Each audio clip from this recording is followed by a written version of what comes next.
Good evening and welcome to the City of Topeka Planning Commission meeting. We are a commission appointed by the mayor and city council to plan for the orderly growth and development of the community, to hold public hearings, and to make recommendations to the city council on planning items.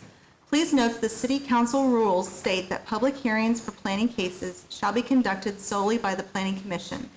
No additional public hearings will be conducted by the city council. Tonight's cases are tentatively scheduled to be heard by the city council next month. Agendas may be found at topeka.org.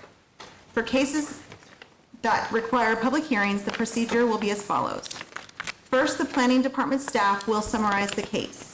Next, we will hear from the applicant or the representative. Then we will receive public testimony. Public comments should be addressed solely to the chair and are limited to 4 minutes. Chris, please take roll. Mr. Armstrong is absent. Mr. Freed? Here. Mr. Hall? Here. Ms. Jordan? Here. Mr. Knar? Here. Ms. Lawson? Here. Ms. Messina? Here. Ms. Ringler? Here. Mr. Warner? Here. We have 8 and a quorum. As part of our agenda packet, the minutes from the May 21st, 2018 meeting were included. Are there any corrections, comments, discussion?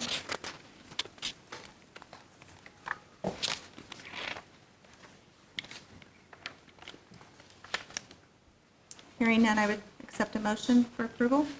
I'll make a motion to accept the minutes. Second.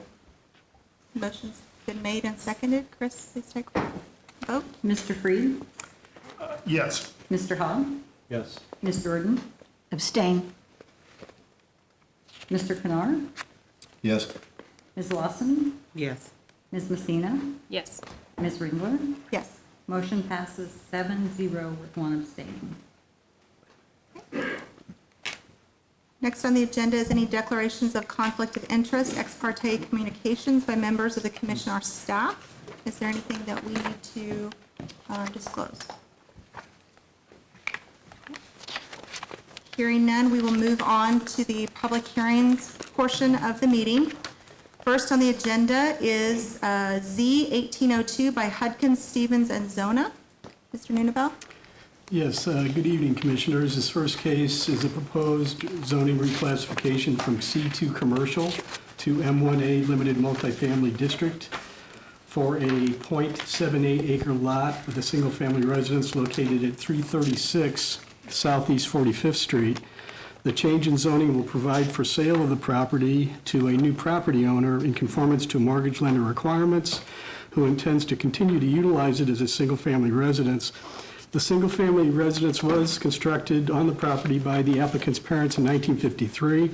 As a result of a zoning application subsequently submitted to the city, a change in zoning to F, neighborhood shopping, was approved in 1962.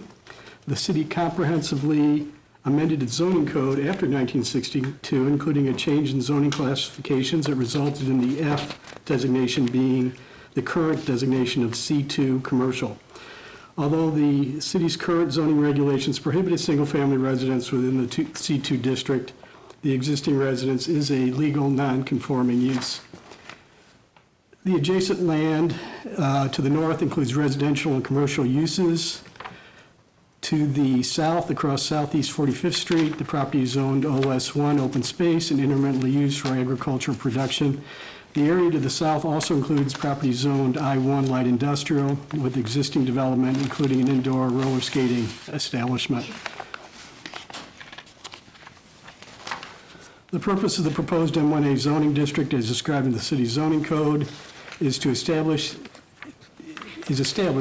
district is established to provide for the use of two-family dwellings, single-family attached dwellings, single-family dwellings, and multiple family dwellings containing not more than 4 dwelling units. It should be noted that planning staff did recommend to the applicant the proposed zone change to M1A district in particular as being appropriate based on the property's location on an arterial roadway, as well as being most compatible with the multiple dwelling residential use to the west, and as a transitional buffer between that property and the commercial business to the east. The city's comprehensive plan includes the subject property as urban, suburban, low-density residential. The owner applicants did conduct a neighborhood information meeting on May 30th of this year. A meeting attendee inquired as to the reason for the zone change, but expressed no other concerns. Staff analysis, of course, was completed and is supportive of the zone change, including consideration of character of the neighborhood, conformance to the comprehensive plan, and the extent to which removal of the restrictions will detrimentally affect nearby properties. Based on findings and analysis in the planning staff report, staff do recommend approval of the zoning reclassification from C2 Commercial District to M1A Limited Multifamily District as proposed. And this does conclude staff's presentation. Thank you very much. We will open a public hearing if the applicant is present and would like to speak.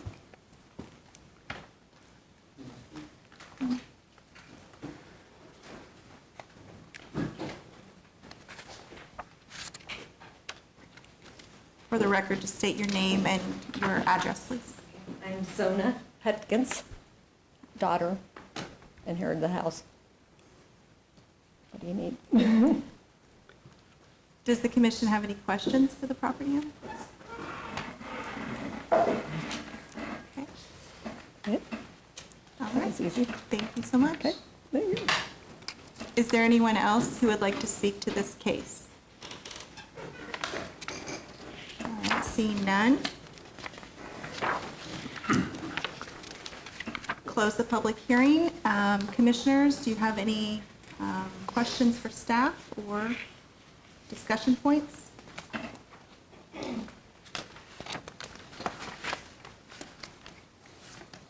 Or I would entertain a motion. I would make a motion, recommend approval to the governing body of the reclassification of the subject property from C2 Commercial District to M1A Limited Multifamily District. Okay.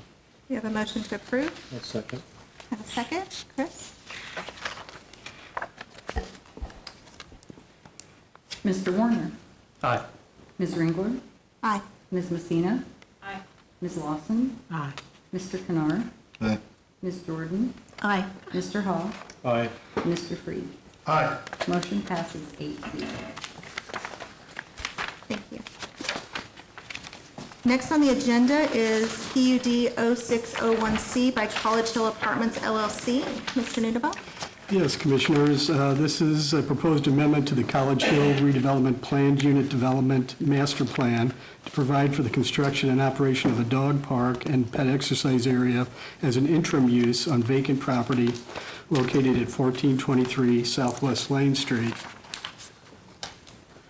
The College Hill Redevelopment PUD Master Plan provides for 183 residential apartments and 33 attached townhomes. The .52 acre site proposed for a dog park is planned for construction of 8 attached townhomes pursuant to the approved PUD master plan. The dog park will be available for use only by residents of College Hill Apartments and their guests. The proposed park includes perimeter fencing 5 feet in height and code access gate, as well as an 800 square foot shelter structure and additional landscaping. The subject site had previously been zoned M1 two-family dwelling district until adoption of the College Hill redevelopment plan in 2006, which again earmarks 8 attached townhomes for the subject site. The PUD master plan to date has been amended twice, with an initial amendment approved in 2007 that allowed for storage maintenance building as accessory to multiple family dwellings, and a second amendment approved in 2014 converted a portion of the commercial retail space, 8,100 square feet, to 10 residential apartments. In regard to zoning and character of surrounding properties, the land to the north is zoned M2 multiple family dwelling district and is occupied by single-family residents. The land abutting on the south is zoned C4 commercial and is occupied by the restaurant College Hill Pizza Pub. The land to the east and northeast is zoned R2 single-family dwelling district. As illustrated on the proposed dog Park site plan comprising revision number 3 to the PUD master plan. All building and setbacks and the dimensional requirements are generally adhered to. Although fencing within residential front yards, such as for the future townhomes, are normally restricted to 4 feet, the proposed fence height of 5 feet is deemed necessary in order to safely and adequately confine larger dogs. The placement of fencing is a minimum 3 feet from the property line and has been set back approximately 23 feet from the property line at the southwest corner in deference to providing an expanded buffer area adjacent to the outdoor patio of the College Hill Pizza Pub. In regard to design standards, the shelter structure shall include architectural elements, colors, and building materials that are compatible with adjacent residential buildings and the College Hill apartments. Operational standards are indicated on the proposed the revised site plan. The informational sign to be included on the access gate will state the dog park is being for use by College Hill Apartments residents and their guests only, hours of operations, and that persistently barking or unsupervised dogs to be removed or impounded, as well as an emergency contact number. In regard to off-street parking, no off-street parking is provided and none is required inasmuch as the dog park is an accessory use to the adjacent College Hill Apartments that includes all required off-street parking. The amended PUD site plan, as proposed, includes a notation that a landscape plan shall be permitted and will include a mix of large and understory trees to be placed along Lane and 14th Streets. That is to say Lane Street and 14th Streets. The applicant conducted a neighborhood information meeting on Wednesday, May 23rd. One attendee with the retail building on the west side of Southwest Lane asked about the need for additional parking. No other concerns were raised at the meeting. In regard to completed staff analysis, character of the neighborhood, the proposed dog park and pet exercise area is an appropriate accessory use to the existing residential development comprising College Hill Apartments, and as an interim use, the future development of the site with attached townhomes is not precluded. In regard to zoning of nearby properties, proposed dog park as an interim accessory use to the College Hill Apartments is compatible with adjacent residential and commercial uses. In particular, design standards and provisions related to fencing and setbacks ensure that the park will be in harmony with surrounding properties and land uses. In regard to length of time the property has remained vacant, it has been vacant since redevelopment of the College Hill area beginning in 2006. The applicant is requesting the dog park again as an interim use and until such time as market demand for housing enables the construction of additional units. Design standards and provisions related to construction operation, again, of the dog park will minimize potential impacts on nearby properties. This does,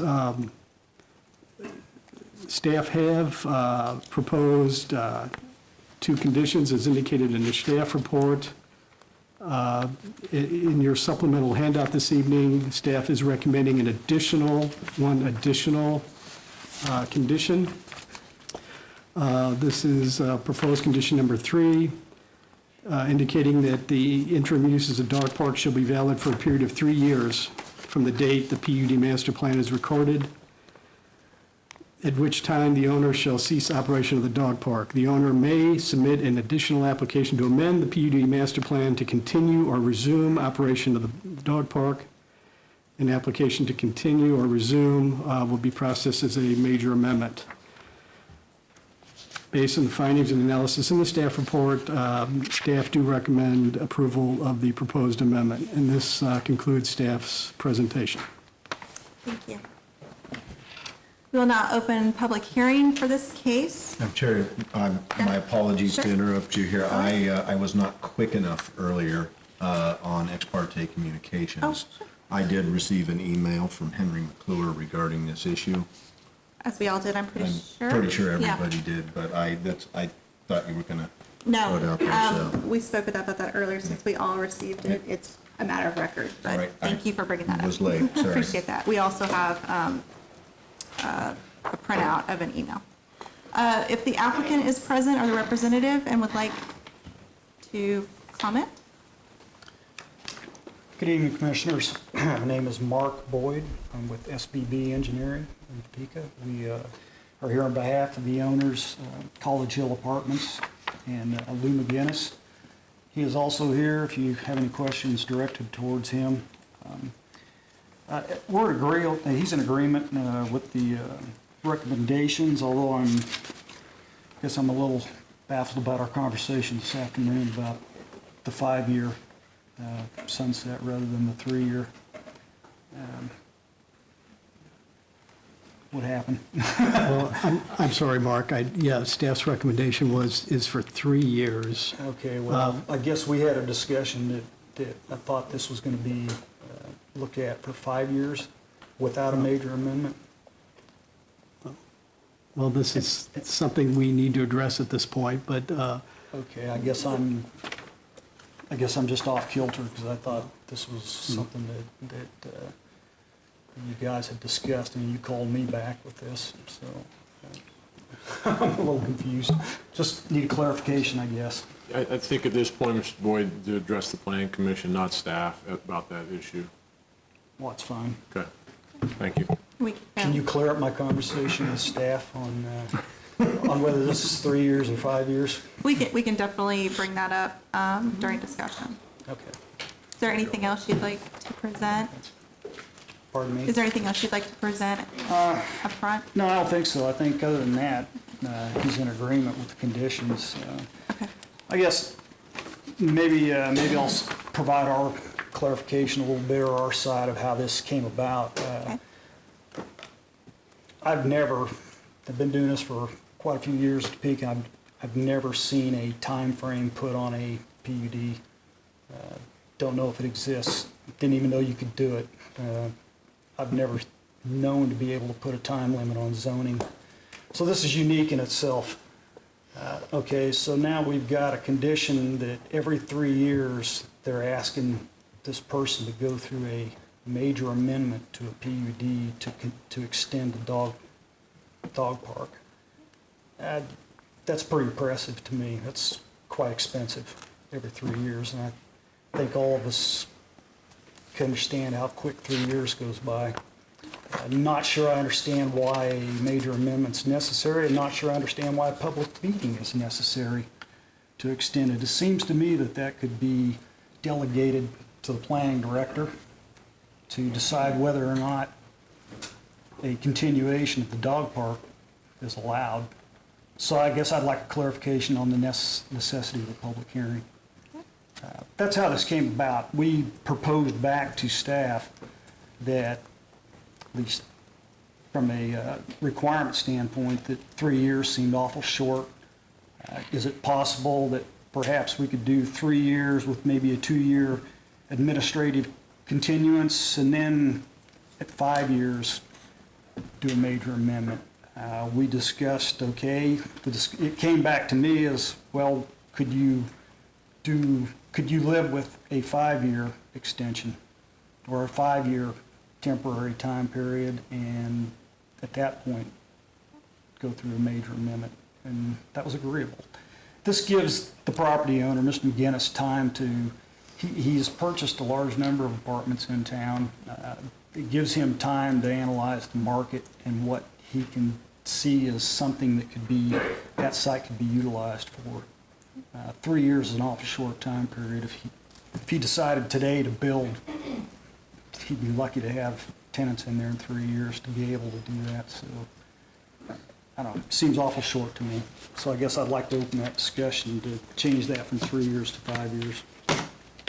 Thank you. Are there any questions from the I commission? do have a question. Two things. One, looking at your plan, do we know what the occupancy of that space would be, the maximum occupancy, as far as utilization of the site at any one time? For the pets themselves? Pets, and well, you also show a shelter there? Yeah. I mean, how many dogs can you get into that area? I don't know. It's been discussed for a limitation, or Do you have any idea how many pets you have in the apartment complex? Maybe that's a good place to start. Hi, Lou McGinnis. There's, according to what we have on the records there's a little over 200 dogs at College Hill. And that's what motivated us to set up a dog park. One reason I asked, if you had over 50 people in that space, you may need a second exit out of that area. You show one fence gate out of that area. That's just from a code standpoint. Was the question, reason I was asking. And the other was what was would be about the impact of how many dogs, and someone has brought up, I guess, in one of the reviews about the potential for the odor in that area and what impact that has on the neighbors to the south. So that's the reason I was asking. Any other questions from commissioners? Okay, thank you. Okay, you're welcome. Comments are open to the public. Is there anyone else who would like to speak to this agenda item? All right, seeing none, I will close the public hearing. Commission, discussion, questions for staff? I have a question for staff. Was it ever discussed on the common fence line along the south of making that a view-reducing fence instead of a chain link fence? No, Commissioner, there wasn't such a discussion. There is a design standard for the fence that it'll be vinyl clad, even though it'll be chain link, it'll be vinyl clad either in black or forest green, in terms of hopefully ameliorating some potential aesthetic impacts there.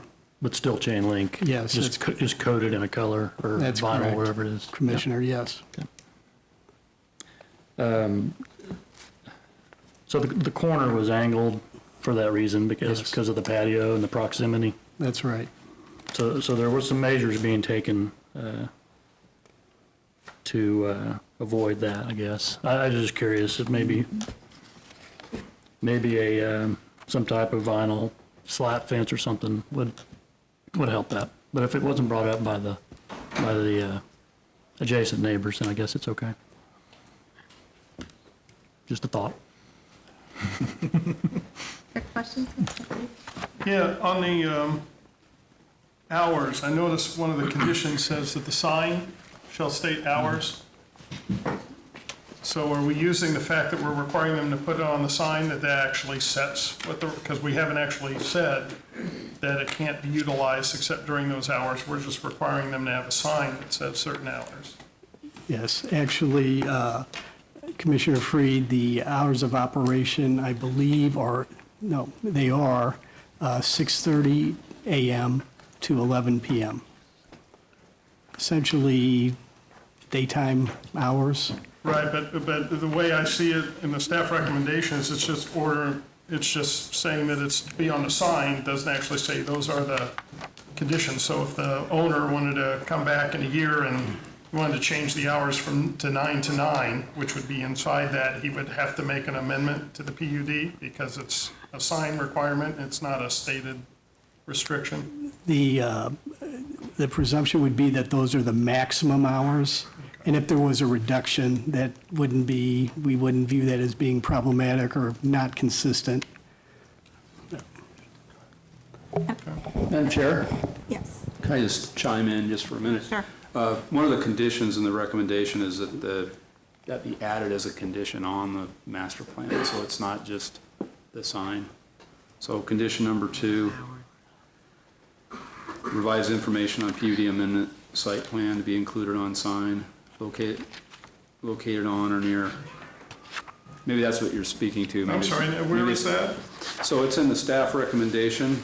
Condition number 2. So what this would mean is that the actual master plan would be revised before it goes to the governing body to include that condition. You know, reading the condition, I think there's a different way you could articulate it to be a little bit more, maybe to speak a little more to what you're you're bringing up, but that's what that condition is intended to accomplish. Okay. So if I'm understanding right, the condition is both that the sign will say 6:30 a.m. to 11 p.m. and also that that will be the operating hours that will be enforced.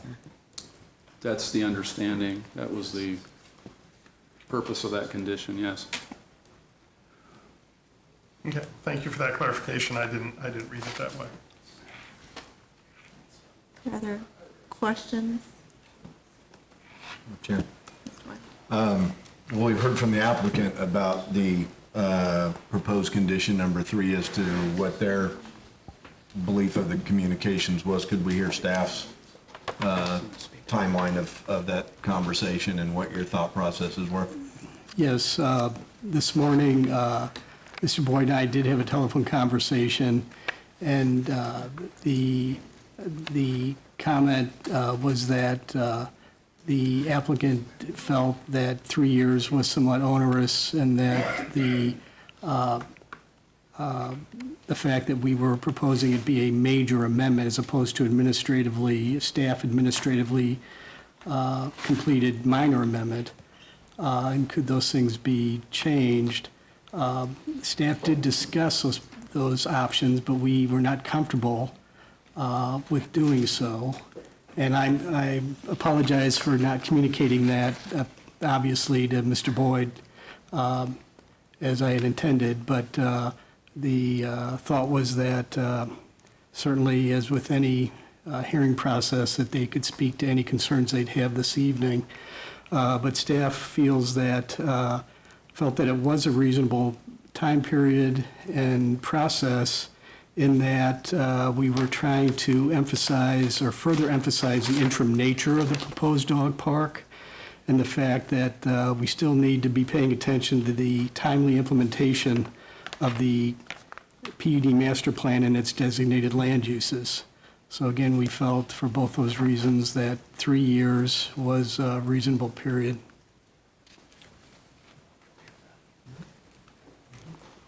To address one of the points, are there other PUDs that have time limits? I'm not aware of any. And it's also, of course, somewhat unusual that there would be an interim use proposed as such. But no, I'm not aware of any. Discussion? Is there Madam more Chair, information? I'd like to elaborate on that just a bit. So in some cases, you have a PUD, and if something is built, constructed, having a time limit on it really doesn't make sense, or taking away the rights associated with that PUD. I think in this particular case, because the entitlement to develop the 8 townhomes on the property, that stays. So that's an entitlement that continues. So that's probably the major difference between this and other PUDs. Generally speaking, Mr. Boyd's correct. We don't place time limits on PUDs, because what do you do if you were just to remove the zoning? I think in terms of the time limit, one of the concerns we had is having a minor amendment as a way to allow the time to be extended. Because under what condition would you not not allow it to be extended or allow it to be extended? And there would be no way for the public to know unless there was a major amendment. If there is an inclination on the part of the Planning Commission to increase that time, make it less onerous, it'd probably be better just to keep it simple and increase the time, but require that it be a major amendment. I'm not sure what that magic number is, but that's some of the conversation that we had this morning.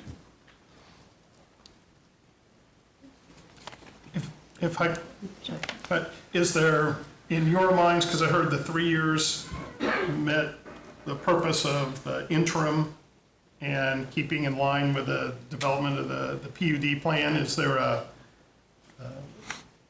significant difference in staff as to the difference between the 3 years and the 5 years?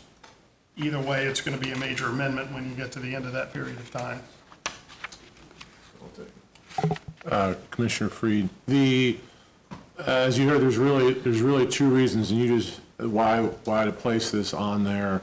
And I don't know, we discussed a lot of the second reason you heard about trying to nudge the developments that should occur here that has been part of the TIF district and been part of the PUD plan for all these years. That's one. The other one is, this is as an interim use, as a new use into the neighborhood.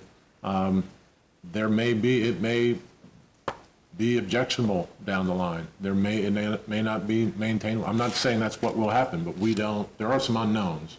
And I think a sooner time rather than a later time made the most sense to us. That would make it a little sooner. If things were not as compatible as we think they will, we think this adds value to the facility and to the development, but there's always that but. We want to make sure that is taking place as well. So, what criteria do you put on it to just approve it at an administrative level? I think would be a tough call to prejudge or predetermine that, and that's why we left it as a major amendment for 3 years. I will just say that this was going to be one of my questions as to what does interim mean if there's not a time limit, because we could come back in 20 years and it could still be an interim use, and at some point that becomes permanent. So I do appreciate the time limit. I was just kind of wondering the difference between the 3 and the 5, so thank you.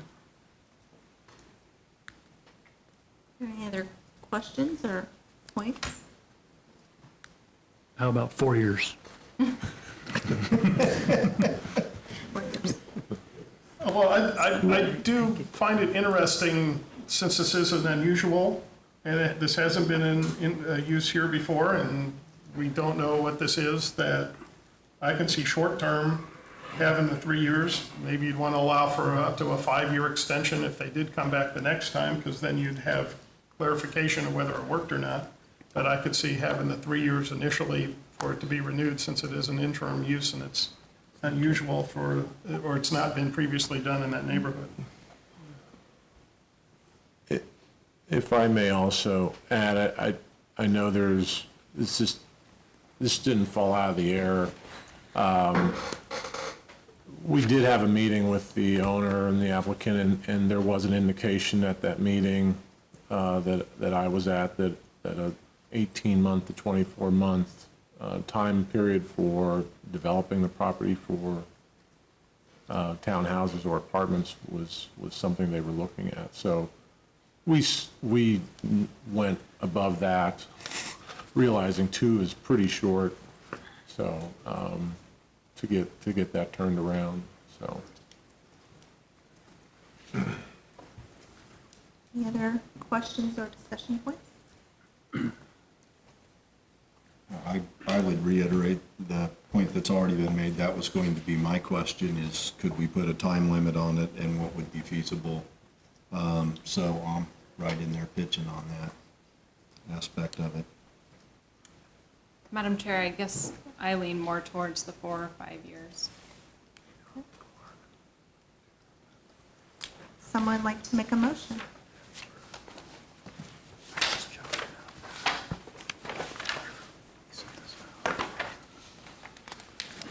I will make a motion to recommend to the governing body approval of the amendment to the planned unit development, PUD 06/1C, along with the conditions to provide for the construction and operation of a dog park and pet exercise area as an interim use with underlying PUD residential land use group remaining in place to provide for construction of residential apartments in the future.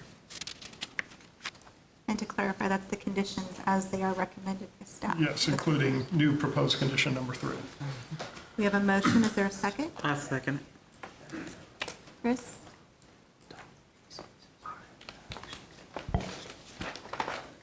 Mr. Freed. Aye. Mr. Hall. Aye. Ms. Jordan. Aye. Mr. Canar. Aye. Ms. Lawson. Aye. Ms. Messina. No. Ms. Ringler. Aye. Mr. Warner. No. Motion passes 6-2 with none abstaining.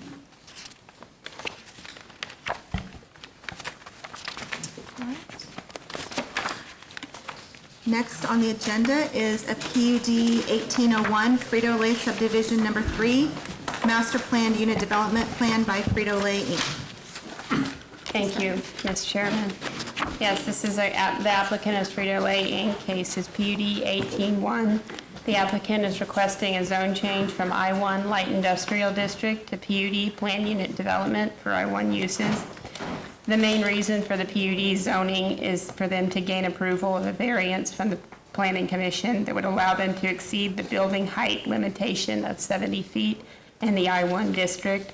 The reason the applicant applied for the PUD rather than going through the Board of Zoning Appeals option is they have additional phases coming up and they wanted to be assured of approval without having to go back to the BZA for future action.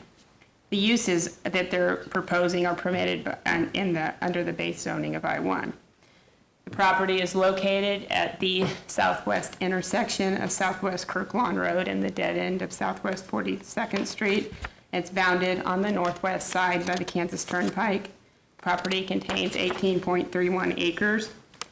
The development they're proposing comprises 3 phases that would allow a maximum building footprint of 220,000 square feet for an ASRS, which stands for Automated Storage and Retrieval System, with buildings up to a maximum height of 125 feet, truck staging and parking with each of those phases. The initial phase, first phase, as shown on the PUD master plan for the warehouse expansion, is not expected to add or create additional employees. However, the expansion will substantially reduce the number of truck trips currently traveling back and forth between the existing plant and warehouses they're leasing on Topeka Boulevard. Phase 1 comprises an 85,000 building footprint with associated truck parking and staging expected for completion sometime next year. Phase 2 would add an additional ASRS unit with a footprint of 33,000 square foot with additional truck docks, staging, and parking. That is expected for completion within 5 years. Phase 3 adds 2 additional units, 33,000 square foot footprint each, with associated truck parking and staging. The subject property has remained vacant and undeveloped since it was annexed in the 1960s. The existing facility was opened in 1971 and expanded in varying degrees to the south and west since that time. All lands within 1/4 mile of the property are zoned I-1 light industrial. Kansas Turnpike borders the property to the northwest. The western side of the subject property is covered by the 100-year floodplain and a stream buffer easement. The applicants provided substantial justification reason for the height variance, since that ultimately is why they're applying for the PUD. As they have explained, their reasoning for the height variance is both an element of efficiency, cost savings, employee safety, as well as maintenance issues that would prevent potential groundwater infiltration occurring if one level was constructed below grade, which was their alternative. As they explained, that alternative solution would have required building the lowest floor 24 feet below the production plant, resulting in employee safety and maintenance issues, as well as potential groundwater infiltration. So this is the alternative they proposed. Just as a comparison, a similar height of an office building that's 125 feet would be approximately 12.5 stories. So that's, for example, the Jayhawk Tower or the Docking State Office Building. The silos on the current property are 110 feet tall. The boiler building, some of those buildings are marked on the line of sight graphic that's attached. Those are 90 feet tall and 75 feet tall, and the existing ASRS is 78 feet tall. Just for clarification, the silos are likely exempt from the zoning code because they're exempt from the height limitation in the zoning code. The height limit in the I-1 district is a product of the recent code update. Prior to 2014, there was no height limit in I-1. A corresponding application tonight, which is the subdivision plat, is needed that will provide for the realignment of southwest 42nd Street, then we'll connect, hold on here. Go back. Is to provide for the realignment of southwest 42nd Street that will connect down with Westview Road. There it is, which will actually eventually connect down to Winger and will be renamed. Public Works Department is in support of that realignment since it retains a needed industrial collector in the area and eventually connects down to southwest 57th Street. A traffic impact analysis was not required by the city engineer for Phase 1 since the expansion reduces truck trips going back and forth to Topeka Boulevard. In doing so, the PUD, Phases 2 and 3 will actually, should have a similar impact on traffic. However, the PUD plan does leave that decision up to a future determination and provides a condition for the timing of roadway improvements when that roadway would have to be installed. This will actually be discussed. I'll discuss this further with the subdivision plat application. The applicant held a neighborhood information meeting on Thursday, May 24th.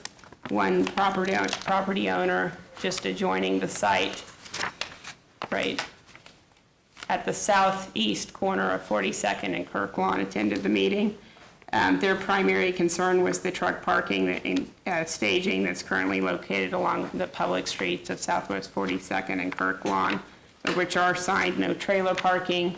City engineering staff is aware of the current situation and it's not currently being enforced.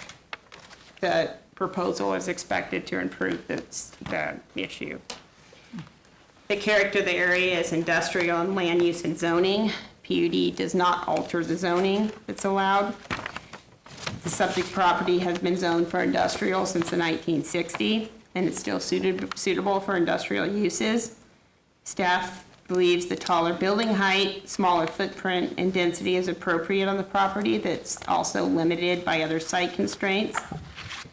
The height, just a note on the height restriction in I-1, when it was added in 2014, that was intended to accommodate the wide expanse of industrial zoning covering the city, may not have taken into account all factors such as setbacks, location, and proximity to not residential or non-industrial uses. Everything within 1/4 mile of this site is zoned industrial. It is within an employment tier and industrial designation of the Land Use and Growth Management Plan. So therefore, based upon your pattern of surrounding land uses and zoning, there would be little or detrimental effect on nearby properties. As demonstrated on the line of sight graphics you have here, the applicant provided. These are the views you see on the attachments. View A is from 45th Street and Topeka Boulevard, and this is from the entrance at 42nd Street. And then view C is from the Turnpike exit. So I'll go to view A. View A. So as you see, because of the grades at the Topeka Boulevard and the significant spacing, it's really not, the building itself is really not visible. On here. Is really not visible over the top of the berming and the landscaping in the existing buildings. Essentially, the only view where you might have visibility is from off the Turnpike exit. However, that exit doesn't take you on to 42nd Street, so there's a very short length of time when it would be visible. However, the exterior elevations they've provided and referenced on the PUD plan do provide some degree of architectural variation along the tallest portion of the facade in an attempt to break up that blank wall face. Another benefit of the PUD master plan is intended to add some design parameters that are not typically addressed under an I-1 zoning, such as the building design, berming that would be provided along the future street, and providing the additional needed truck and trailer parking. The PUD regulations establish a criteria that the Planning Commission must satisfy in order to approve a variance in the zoning code. This application adequately demonstrates that following criteria is met, and that they have proven there's a hardship. And that is in section 18-190-080. Staff therefore is recommending approval of the PUD master plan, subject to the conditions in the staff report, and I'm open for any questions you may have. The applicants are here to address your questions as well. Thank you. Thank you. Does the commission have any questions for staff at this point? I have one question, if I may. Is there, at this time, a determination where the other two phases will be positioned on that site? I couldn't detect that if there was. Hold on here. Let me go back. Essentially, now where's the pointer? They're going to be directly to the south of these. From what I understand is they're going to be directly to the south of the phase one.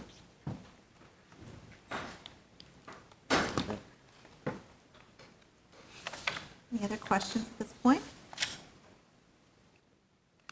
We'll open the public hearing. If the owner or the owner's representative is present and would like to speak.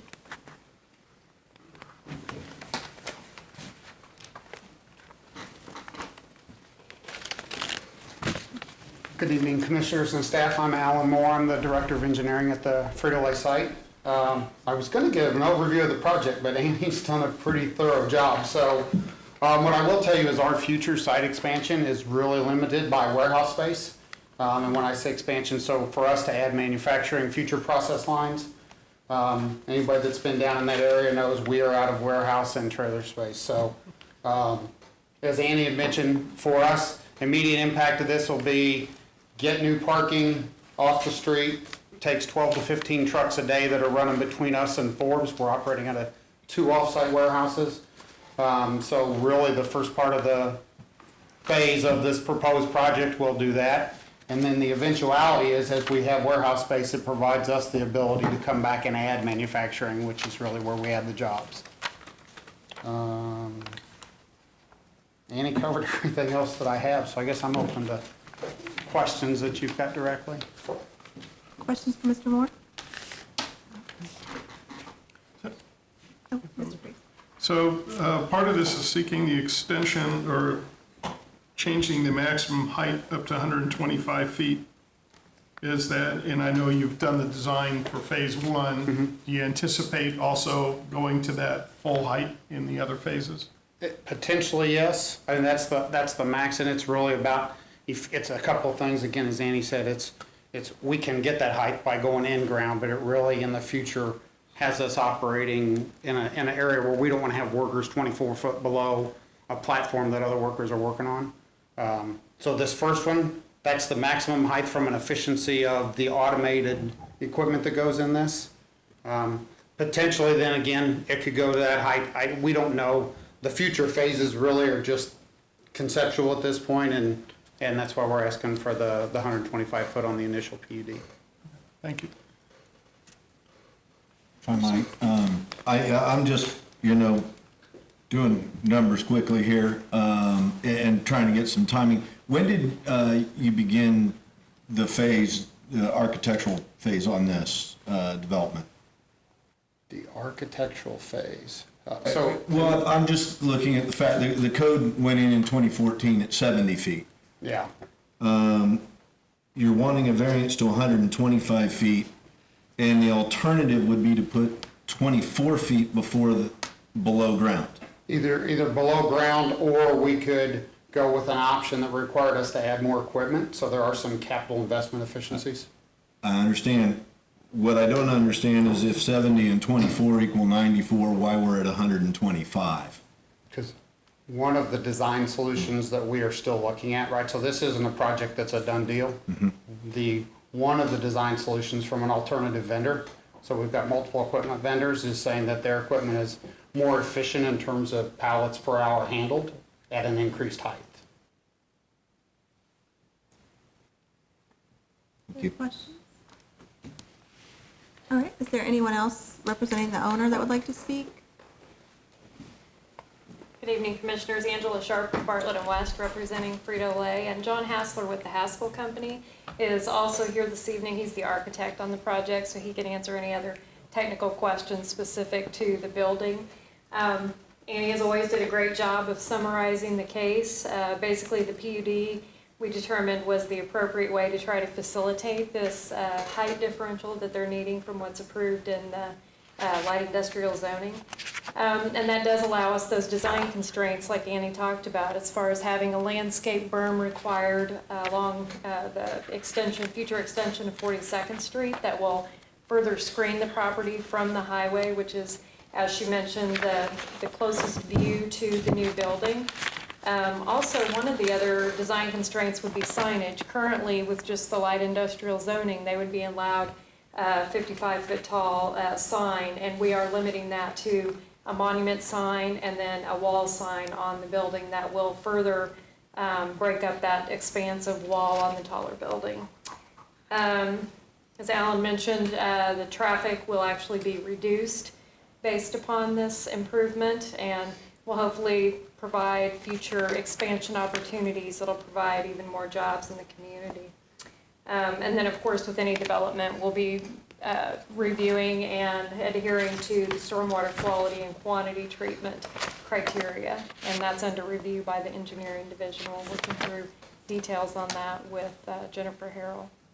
So with that, I'll stand for any questions, or if you have any questions for John, our architect, he can come up as well. Are there any questions from the commission? I have a question. I drove out there today and did see the semis lined up along part of 42nd Street, and then, of course, all the way down, I guess that's the private lane from there to the turnaround at the end. That actually is all a public street down to the turnaround right now, and our proposal does vacate that turnaround and then Kirklawn up to the north edge of the Frito-Lay existing property. Are all the semis I was seeing there all supporting the Frito-Lay products that are being shipped, or are there other people using that street as temporary parking for those? Do you know? Well, I'd probably let Alan answer that question because he is very familiar, obviously, with their operations, more so than I. You know, what is on the roads today is primarily associated with our facility. So the adjacent property owners do some in and out stuff, but they don't have the volume of trucks that we do. So it can either be a Frito-Lay vehicle, a tractor trailer, or a supplier, a common carrier who's going to haul loads, et cetera. But they're associated with us, yes. So does the parking that you're showing now on the new plan accommodate all those trailers I'm seeing out there now? Yep, except for the common carriers, so the Bob's Trucking kind of folks, and then we'll have to work with them on, they've got to go find a place to park. Thank you. Are there any other questions for the applicant at this point? Thank you so much. Thank you. This is an open public hearing. We will now take comments from the public. Please make sure to state your name, and you have 4 minutes. Hi, I'm Brent Hall. I don't represent the owners, I represent the workers. I've been a lifelong Topeka, Kansas, been a lifelong resident in Topeka, Kansas. I've worked at Frito-Lay for the past 13 years. I chose to work at Frito-Lay because they had the most promise for a secure future at that time. I spent much of my life inside those walls. I've spent countless holidays making chips. I was elected, in February of 2017, I was elected to be president of the BCTGM 218 that represents the workers. I proudly call my extended family. This is a little bit of who I am, but it's not the reason I am here today. I want to talk about the economics of this project. Again, I am a lifelong Topekan, and I care deeply for our friends in the community. At the beginning of the year, I attended my first county commission meeting to watch Frito-Lay have their taxes waived for the promise of these 2 projects. I'm excited that Frito-Lay is doing well financially enough to grow. The 220,000 square foot building is a monstrous task. The best way to give back to the community that Frito-Lay got from those tax cuts is to hire the construction locally. These people live in our area and spend the money that they work so hard for here in our local market. Trade unions take care of their workers and offer support in the community through nonprofit organizations like United Way. They offer training to help their workers stay ahead and give instructions to follow the ever-changing building codes. When we pay for their labor, the money goes back to the local economy. Our out-of-state contractors might offer cheap labor, but that money is spent elsewhere. If we offer tax cuts, we should see the benefits of those tax cuts. So I'm asking and bringing to light and strongly suggest that we give our local trade unions a chance to strengthen our local economy by providing the manpower that it will take to build this automated warehouse. I ask Frito-Lay to put their dollars into the community that is helping them grow. Together we will prosper, and together we can build a better Topeka for our children. And you know, there's a lot of issues, like we need to take care of what's on the inside before we go outside. Before we expand out, we need to take care of what's going on the inside. And, oh, I got a minute? Okay. So I was just, you know, I represent the workers, and I just, you know, I just hope that, you know, I just want to be heard, you know, and we need to take care of what's on the inside before we putting our money on the outside. And I won't elaborate, but I might at a future date. Any questions for Mr. Hall? Thank you, appreciate you. Thank you. Does anyone else wish to speak to this agenda item?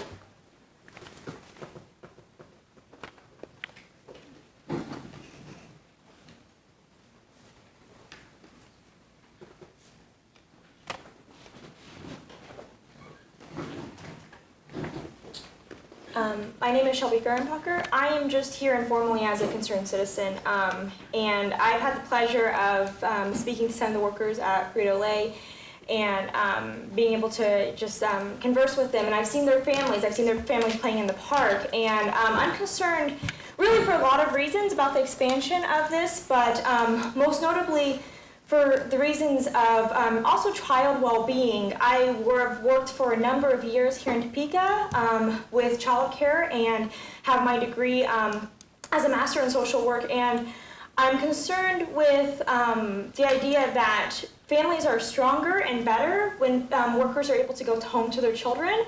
I have heard these workers tell me that they often at times are mandated to have overtime hours, and that's concerning to me.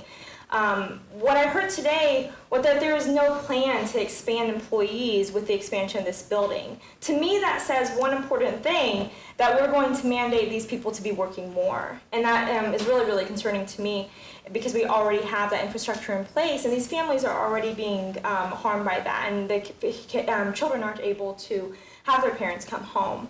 I also want to make it really clear, as I know that many people already know, that businesses don't put money into our local economy, people put money into our local economy. And when we're not paying the workers of the Frito-Lay plant to be able to really do that, then I think that we really need to be focusing on that more succinctly. Kind of like Brent said, I really think that we need to really focus on what we're doing to our workers first before we talk about expansion and before that's even up for debate. So I just... Are there any questions? Thank you. Is there anyone else who would like to speak to this agenda item? Would the applicants like to respond to any of the comments or say anything else? With that, I'm going to close the public hearing. Commissioners, do you have any discussion items, questions for staff? I just make a comment that at 2 o'clock yesterday afternoon, driving down Kirk Lawn, I could barely see the property because of all the trailers along the street. So if this takes care of that problem, that would at least be one thing being resolved. I would ask, what is the anticipated increase or decrease in employment with this expansion? I would ask the owner that question. Someone to address that?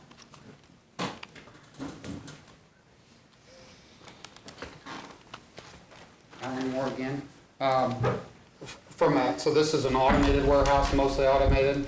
Our expectation is 4 to 10 people in this area of the building, so it's mostly automated. The automated storage and retrieval systems are all automated cranes. There will be part of the expansion includes 7 dock doors, so there will be some unloading there. But it's minimal impact to number of employees at the site. But this does give you the opportunity to increase lines Yes. under the same roof? Yeah, we can't squeeze another potato chip line in without more warehouse space. I'm sorry, that clicked another question. So I believe also part of this was talking about moving operations from Forbes to here? Yes, so we are operating in 2 leased off-site warehouses. So one of them, I can't tell you what building it is, but it's down at Forbes, 12 to 15 trucks a day on average. All right. So we're loading product into trailers at the plant, throwing it in a truck, unloading it at that warehouse, and then rotating stuff back. So that stuff will go away with this part. So are those jobs transferring over? Those are some of our current employees. I can't tell you the number that's down there. So those are current site employees, yes. Okay, and so they'll come on to the other side? Yeah, they'll just come back. They are based at our site, and they've just gone down. I can't tell you what the staffing is. I don't know that number. All right, thank It's you. a few. Any other questions at this point for the applicant? Other discussion items or points? Are there any questions about the staff recommendations?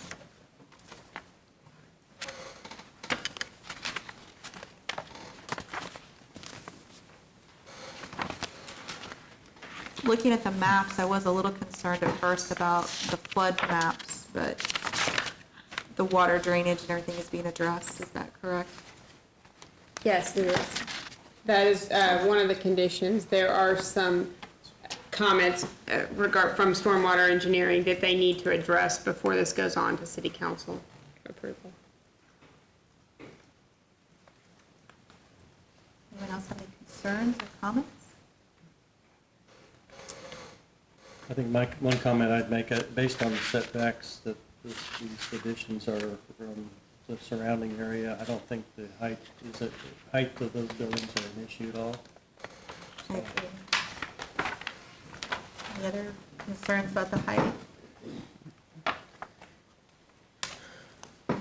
There are no questions or other further discussion. I would entertain a motion.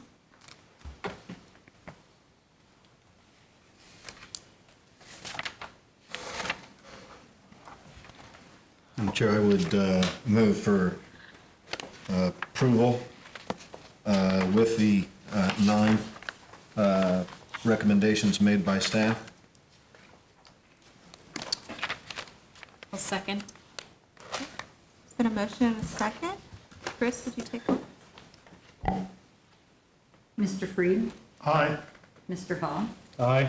Ms. Jordan? Aye. Mr. Kennard? Aye. Ms. Lawson? Aye. Ms. Messina? Aye. Mr. Ringler, Ms. Ringler? Aye. Mr. Wallner? Aye. Motion passes 8-0. Next on the agenda is also related to Frito-Lay, a subdivision, P1813, Frito-Lay subdivision number 3. Okay, thank you. This is related to the case tonight, you just heard. The property lies between Southwest 42nd Street and Southwest 49th Street, and it's about halfway between Southwest Topeka Boulevard and US 75 Highway, where the turnpike then cuts across the northwest portion of the site. Area comprises 76.09 acres. It's 2 lots. Lot 1 is the subject PUD, Lot 2 remains Zone I-1 Light Industrial with no use that's planned at this time. The subject plat is a replat of Frito-Lay subdivision number 2, that is Lot 2 that's proposed, and a portion of Block C Seymour subdivision, which is Lot 1 proposed. The subject site is traversed by a tributary of the Shunga Creek that begins at the southeast corner of Lot 2 and drains northwest along the west portion of Lot 1, which divides Lot 1 and Lot 2. The primary purpose of the plat is to vacate existing right-of-way for Southwest Kirk Lawn, which is about half of that right-of-way down there, and dedicate a new cul-de-sac at its end, vacate right-of-way for Southwest 45th Street, which is not constructed, and then dedicate new right-of-way where Southwest 42nd Street will be extended in the future and connect down with Southwest Westview to be renamed Winger, and then cut across eventually on property to the west and connect with Winger south of 49th Street. The main issue really with the plat is the street realignment. That alignment is intended to retain an industrial collector street that connects with properties south of 49th Street and eventually on through to 57th Street. Additional right-of-way for the street realignment will need to be dedicated on property to the west of Lot 2, which is currently owned by Topeka, when that land is platted for industrial usage. At that time, a length of right-of-way at the end of the current Westview Road can be vacated when the street extension is extended on property to the west. The street will be renamed Westview Road because it will connect with Winger south of 49th Street. Public Works is supportive of the street realignment. This was part of the original plan for industrial concept master plan in this area when it was laid out by Topeka. The plat also provides a condition for the timing of future roadway improvements to 42nd and Winger. Applicant agrees to not object to a street benefit district for when that roadway would need to be installed. And if a TIA is required for the extension, and it determines the extension of 42nd and Winger is needed, those improvements shall be constructed to city standards prior to issuance of a certificate of occupancy for buildings on Lot 1 and 2, or according to timing determined in the TIA. As indicated by Public Works, the improvements to 42nd and Winger will in all likelihood be triggered by what happens on either Lot 2, property to the west. Lot 1, which was the subject PUD, you heard, should have no impact on when that street goes in. Staff is recommending approval of the subdivision plat, conditional to the 8 conditions in the staff report. I'm open for any questions that you may have. Thank you. Thank you, Ms. Driver. Any questions for the staff? Okay. At this time, we'll open the public hearing. Applicant for the, representative for the applicant, would you like to speak? Hello, Commissioner. Angela Sharp with Bartlett and West again. Annie, again, pretty much covered everything, so I'm here to address any questions you might have relative to the plat. So when we, given the nature of what we've heard about the development from the previous and now with the change in the road, is there any plans or is it anticipated that's going to increase flow of traffic down to 49th Street than is already there? That's really just dependent upon, the expansion that Frito-Lay might have in the future. And then as Annie mentioned, probably the biggest driver of all of that would be the property that Topeka owns when it's developed. It will need to have that road to gain access to the northern portion of that lot. And so the plat that we have before you tonight, including Lot 2, that it does extend down to 49th Street, gave the ability to grant the right-of-way and routing for that road so that in the future when Topeka is able to develop that, we can extend that on down to connect to Winger. So really it's just looking forward into the future when that larger property or parcel might develop. And then when it's tied down to Winger right now, 49th Street is under improvement. It'll be completed in July. That takes that to an industrial section all the way over to the railroad tracks. Thank you. Mm-hmm. Any other questions for the applicant at this point? Thank you so much. Thank you. Is there anyone else in the audience who'd like to speak to this agenda item?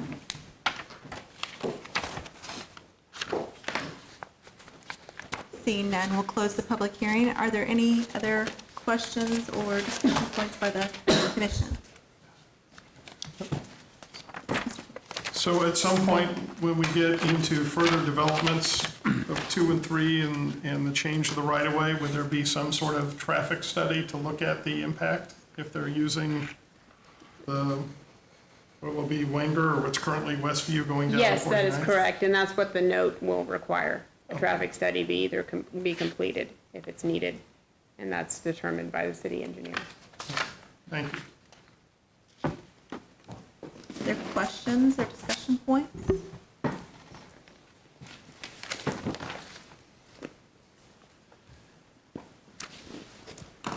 Hearing none, I'd entertain a motion. Make a motion to approve the preliminary and final plat for Frito-Lay subdivision number 3 with the conditions as recommended by staff. Let's second that. We have a motion and a second.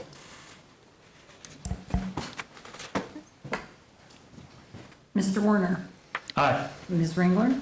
Aye. Ms. Messina? Aye. Ms. Lawson? Aye. Mr. Canar? Aye. Ms. Jordan? Aye. Mr. Hall? Aye. Mr. Freed? Aye. Motion passes 8-0. Thank you. Discussion items on the agenda, the sign code revisions. Mr. Hall?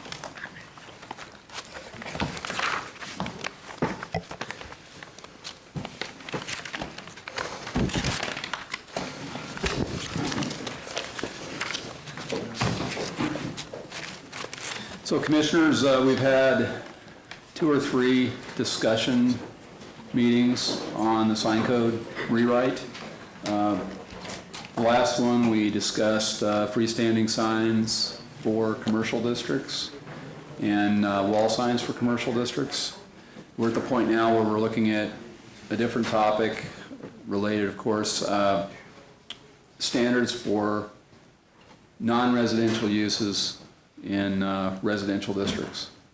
So, a good example of this is schools, but also parks, and also churches. All 3 of those uses, and there are some other uses, are permitted by right in residential districts. They have signage needs that are particular to them, and so it's not unusual that you would have standards specific to those uses in those districts. I have some slides just showing you examples just to give you an idea of what these types of signs look like already. The first one on the left there is Gage Park. That slide doesn't do a good job at telling you how large that sign is. It's actually a pretty large sign. It's kind of tall. The one on the right, I believe that is that Randolph? Mm-hmm. Okay, thank you. There's another view of the Randolph sign. I don't know why I have 2 views on there, but I do. That's the site. It's right in the middle of a neighborhood. It's on local streets for the most part. McEachron School. I struggle with that pronunciation, but is that right? McEachron. So this is on a local street. It's an elementary school, large site. Highland Park High School. This is probably the largest school sign in the sample here. It's on an arterial street. It's on California. That's probably 10 feet high. And not sure how big it is. That's the site. There's another sign, very typical school sign. Church signs. These are relatively small church sites. There are some big church sites as well, but that gives you an idea. That sign's probably 5 feet tall, 6 feet tall. It's probably 30 to 40 square feet. Excuse me. Another church, similar size sign. This is an example of a church in the middle of a residential neighborhood, similar size sign. So I do have some additional slides. So this is similar to the table that we sent out with the previous meeting. We didn't send out a table with this meeting, but in the first column are the current standards for these types of signs. Second column is what staff is proposing at this time. It still has to run through the process, of course. And then we have two comparison cities, Kansas City, Kansas, also known as Wyandotte County Unified Government, and Lawrence, Kansas. So what we're proposing is, well, currently, just to be clear about this, the current code exempts schools and other governmental uses and buildings from the sign code. This is not really a good situation. They should be treated similar to other uses that have similar impacts. It's equitable, it's appropriate to do it that way. And it's constitutional. It's treating people fairly. And also not, it's consistent with content neutrality. Time, place, and manner. So what is being proposed at this time is one monument sign per street frontage.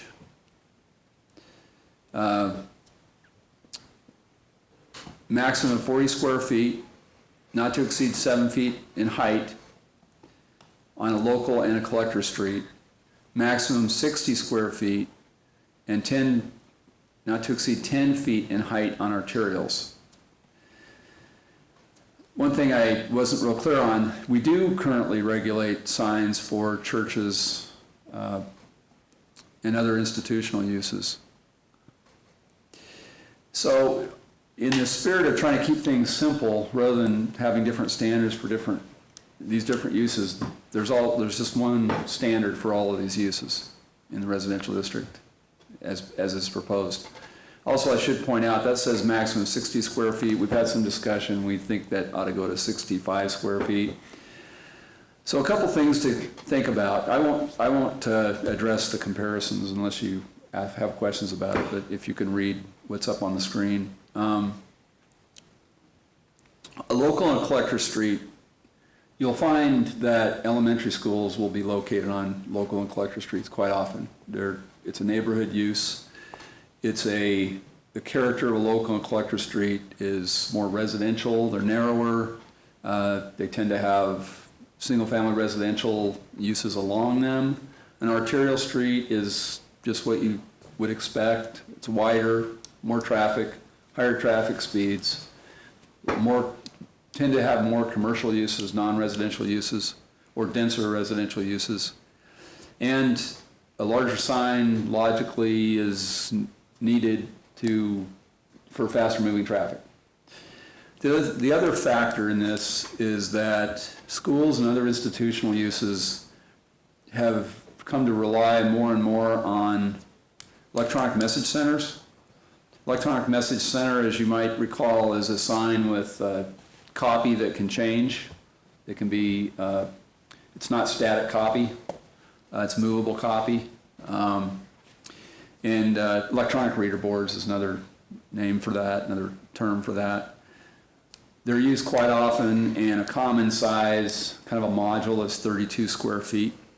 Some of them that we have seen are 32 square feet. One thing I want to point out too is, even though we do not regulate, we don't have specific regulations for school signs and other governmental signs, we do have kind of an understanding with USD 501 in particular, that they talk to us about signs that they're proposing. And we have had conversations about what's appropriate, and they've been very good about trying to limit the size But when I go back and look at our records and and they've gotten permits for signs. When I've looked at our records, they range from 15 square feet to 32 square feet.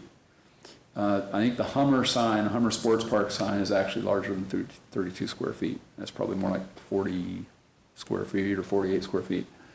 But the thing about electronic message center signs is they do come in kind of modules.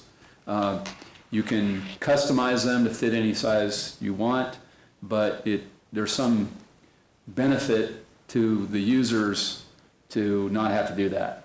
And 32 square feet is a common size, and there are others. I have a question. Yes. Why the 60 to 65 square feet number for arterials? That's considerably larger than any of the other comparisons that you're giving or what you've had allowed in the past. What's prompting that? It's a good question. So right now EMCs are permitted to be as large as 50% of the maximum size area. And I didn't explain that very well. And so 64 square feet is twice 32 square feet. And 32 square feet is, in the experience that we've had with especially the Parks Department, some of the signs that they've used, they've had 25 square foot signs and they increased them because they can't get all of their copy on the sign and make it legible. And that's something that we have generally felt is acceptable and appropriate for those types of uses on arterials, on arterial streets. One example might be the Aquatic Center at Urish and 21st. I know that's a 32 square foot EMC. Yeah. So next are the wall signs. So right now, the current standard for non-residential uses in residential districts is just 40 square feet. And it's not scaled to the size of the building or the size of the property. In some cases, that's a pretty small sign, 4 by 10, for example, if you're seeing it from a long distance. And so what we're recommending at this time is 1.5 square feet per lineal foot of building frontage, maximum 100 square feet per single sign, and then to have some exception for a larger sign in the event that you have a building that's really far from an arterial or a highway, which is fairly common for some churches especially. We need to do a little more work to determine what that exception is, but it should be based on something real, like legibility of the sign, and the sign industry does have some standards. And so we haven't drafted that yet, but that's something that we're getting to. So Mike, to just bring up an example that we were just talking about, that Frito-Lay building, it's going to be a big building set back from the highway. If they wanted to put a sign on that building to make it legible or for anybody to be able to see it, it would have to be pretty big and scaled to that size of building. So that's why this kind of comes into play, right? Yes. So you could have a really big wall and have a tiny little sign. Yeah. It doesn't make much sense. Yeah, in fact, Frito-Lay actually, in their first draft, they had a smaller sign. And we pointed that out to them, that we think that they're going to come back and oh, we need a bigger sign. Well, you have to amend the PUD. We don't want to do that. So we had that in mind. We didn't come up with a scalable standard because we just hadn't gotten there yet. But that's exactly right. It's a bigger building, a bigger site. A sign will look really small and be hard to see, especially if it's from a long distance. So for your exception, which I don't see that in either of the comparisons. So is this something that's used, or that you've seen used elsewhere, although not in the comparisons? Your type of exception language? In general, I've seen that. I know that Lawrence, on some of their sign standards, for freestanding signs, for example, they do allow larger signs if they're set back further. I don't necessarily recommend their specific approach, but in keeping with our general philosophy, if you want to call it that, for the sign code rewrite, we think signs should be proportional to the site and to the building, and there should be a rationality between the size, distance, legibility, and so this is consistent with that.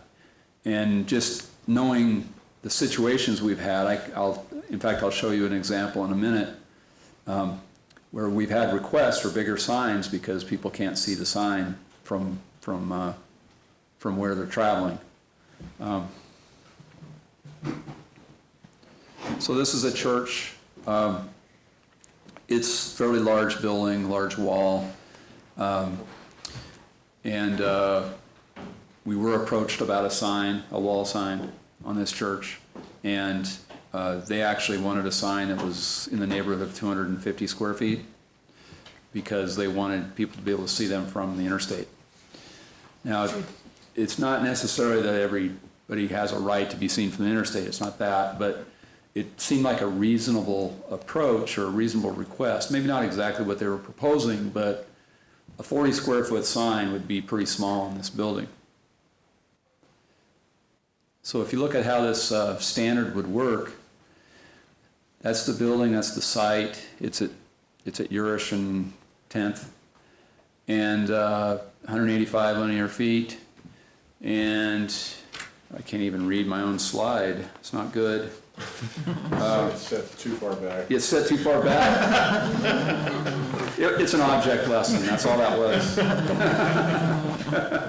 Well, I violated one of my rules of PowerPoint slides. Anyway, so 185 times 1.5, that results in a sign size of 277.5 square feet. If you say that the maximum size per sign is 100 square feet, and then you add an increase based on a factor, we still have to determine what that factor is, but again, it'd be scaled to distance, so as not to be arbitrary. It'd be based on what's legible. So that's what you get with that type of sign. Think about churches and other institutional uses in the middle of a residential neighborhood, and that's where you get a smaller site where it might be more appropriate to have a smaller sign even if you have a large building. So that's where that maximum, that cap of 100 square feet, that's the purpose of that. The key is with the sign regulations is you have so many different situations, and you're trying to write regulations that work appropriately for almost all those situations, so you don't run into situations where people are requesting variances for signs all the time, and you just have inappropriately scaled standards. I have another question. While you're talking about wall signs, what if you have a campus plan where you have internal streets or roadways that are not public, and you want to name different buildings? Does this kind of thing come to play there at all? Or is it strictly just areas where they face the public street? So Commissioner Ha, we do have something that we're proposing, like a master sign plan for campus environments, because they have specific needs, especially for directional signage, that might not be addressed well for the standard, the standards that apply to everybody else. And so the way that would work is when someone's doing a site plan or if someone's doing a PUD master plan, they would submit a master sign plan, and that would be incorporated as part of that to address that. Provides more discretion, more flexibility, and kind of some give and take on signage. Okay. So I have some other slides that address awning signs, roof signs, and projecting signs. But at this point, as far as signs for non-residential uses in residential districts, are there any other questions or suggestions? I also want to point out that Cindy Proett with Luminous Neon and Virginia Baumgartner with Luminous Neon.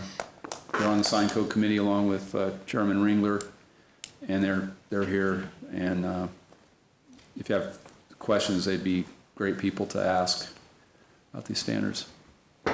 So without any further comments, I'll move on. I don't have a lot left here.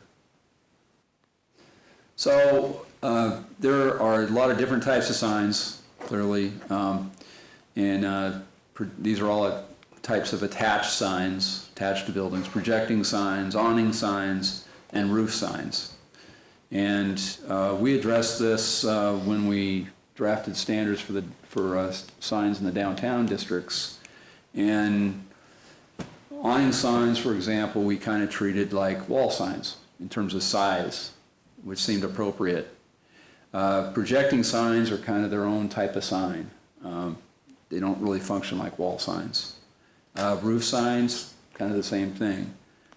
So I have just some slides that show you examples of these. So this is an awning sign, very common sign that you see on a gas station canopy.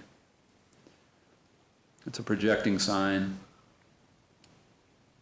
Another awning sign, awning sign, awning sign.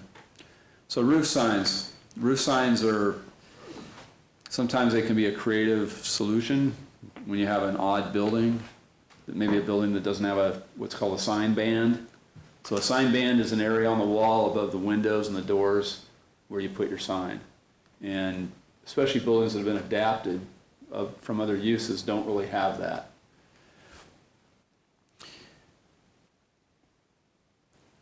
On John Silver's on Topeka Boulevard, Liquor World. That sign now has a banner in front on it.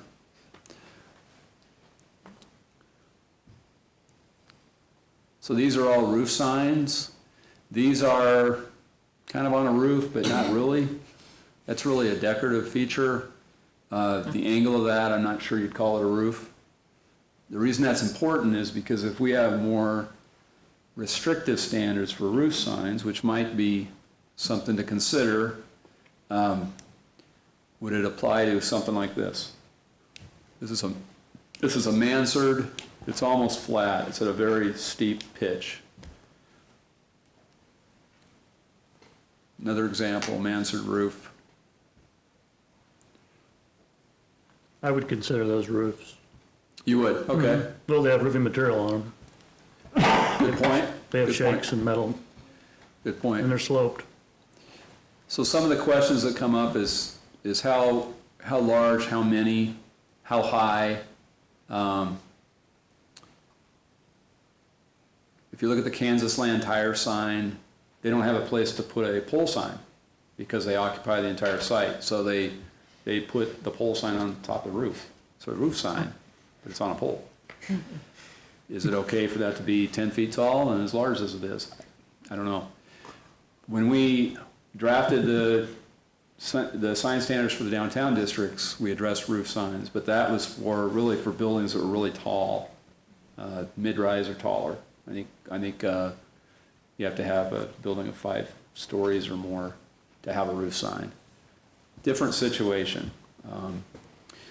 So generally, the direction we're headed right now, and this is something we discussed briefly with the committee did at the last meeting, was looking at most of these attached signs and treating them in terms of standards and what the end result looks like wall signs. But the roof sign's kind of a different animal, and a lot of communities don't even allow them. Or the city I used to work for, it said right in the code, don't allow roof signs. They're prohibited. Couldn't even apply for a variance for a roof sign. But we definitely had a lot of these types of buildings, and we had to find a way to allow them to sign. A lot of buildings like this, a lot of little commercial buildings. What's the Cyrus Hotel going to be?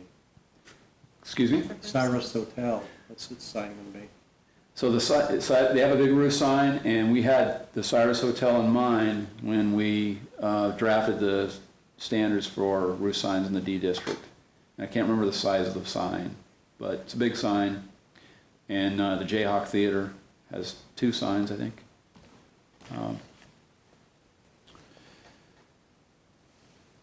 So that concludes my presentation. That's where we're at. The next step, I would say, is drafting standards for the attached signs.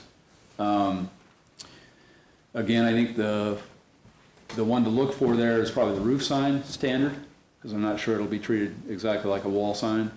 Beyond that, we get into temporary signs and portable signs, portable reader boards. And we expect to have something to present to you probably in August, at least, preliminary standards. And beyond that, we're probably going to be going out and meeting with individual stakeholder groups as needed. And then hopefully by the end of the year, we'll be back with a full draft code for you to review.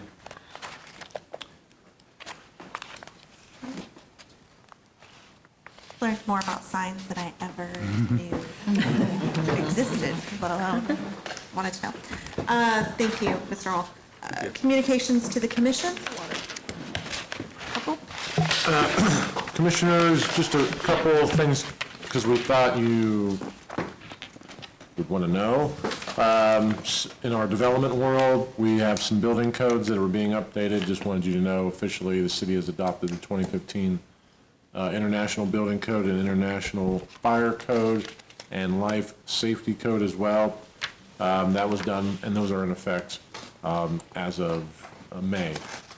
So we are following up with some adoption of a update to our National Electrical Code 2017. And then one thing you may have some interest in that or may want to know, as a result of adopting those codes, there was a question of whether or not we should have an energy efficiency part of the building code. That is actually a separate code itself. Matt and, Commissioner Warner and Commissioner Hawk could probably tell us a whole lot more about this.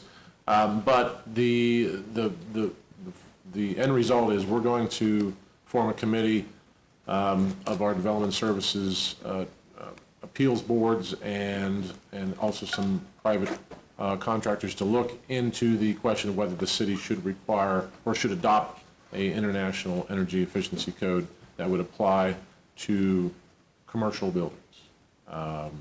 We do have a section, a partial section for residential, but we don't have anything for commercial, and that is something our sustainability board is also, for the city, has also recommended.